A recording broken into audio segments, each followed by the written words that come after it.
I've been on social media for over 4 years now, and what I'm about to share with you guys today should be taken very, very seriously if your main goal is to make as much money as possible from all of your videos. What I'm about to share with you guys today did two things for my business. First, it increased the amount of sales I made by 300% coming from referrals this year. And for those of you that don't know how important that is, the sales that come from other people referring to your services are like the best you could ever ask for. I mean, think about it. On those sales, you spend zero on marketing because pretty much all of the selling is being done by the referral. You just have to do what you're known for and deliver the results to the client. This is one of the metrics that helps you figure out how good your service actually is. And if you're getting no referrals, maybe there are some things you need to work on. You're either not asking for them or you're just not that good. Now, the second thing it did for my business is allow to increase the value of my existing clients and upsell them on other services. Once again, the easiest way to make more money in your business may not be to go out there and get new customers all the time. It may just be that you have to look at your current customers right now and ask yourself, what can I do to provide these guys with more value? Now, before we get into exactly what made these changes happen, which had a massive effect on my business, there is one concept that I really need you to understand and get your head around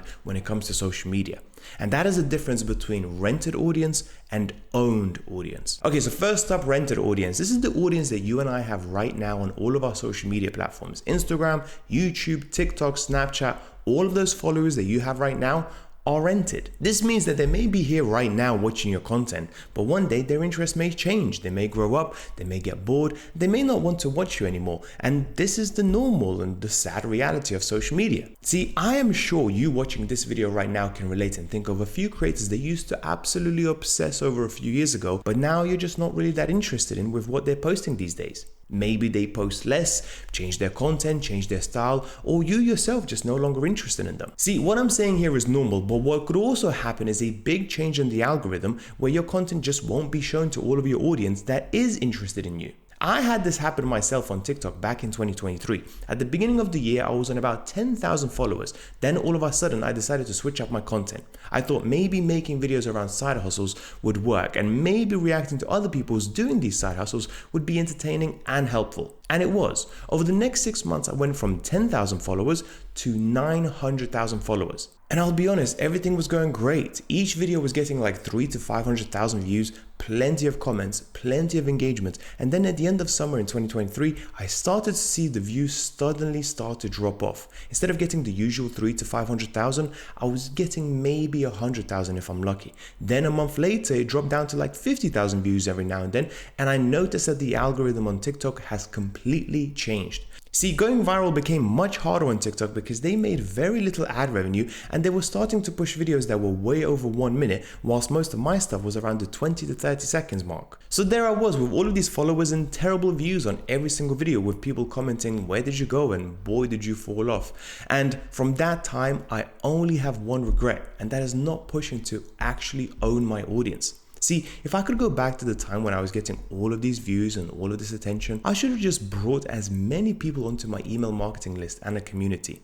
If I just did a few calls to action at the end of each video to sign up to my newsletter where I'll give advice, or a community where we can all jump on a call once per month, I would have actually officially owned my audience. In other words, no matter what happens with the algorithm, no matter how high or low my views are, or maybe even if the platform decides to ban me, which did happen on TikTok and Instagram, I should have still had a core base of followers that I could reach out to no matter what. And this is where so many new creators just don't realize that the person that is watching your content today may completely forget about you tomorrow.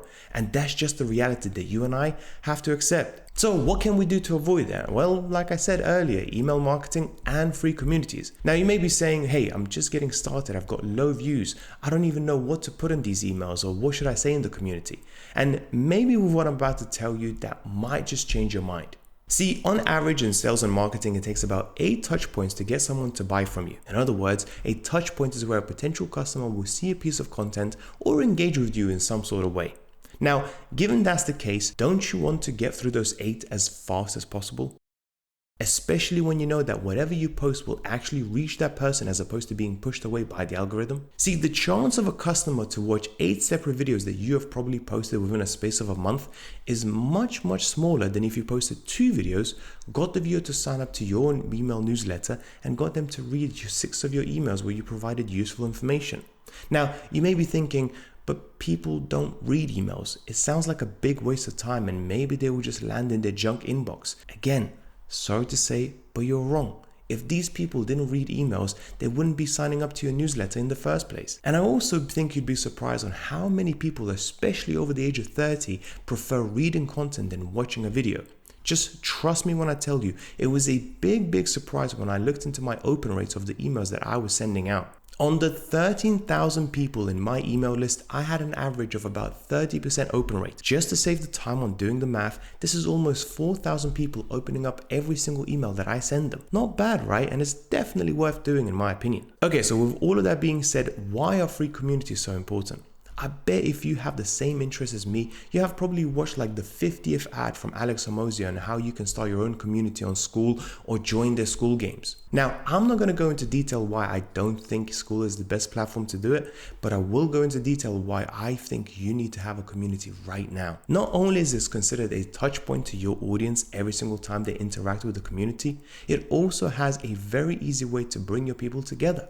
If they watch your content and took the time to join your circle, then there is definitely a common interest between all of these people. Use that to your advantage. These are your most loyal, most valuable people that you really want to go above and beyond for.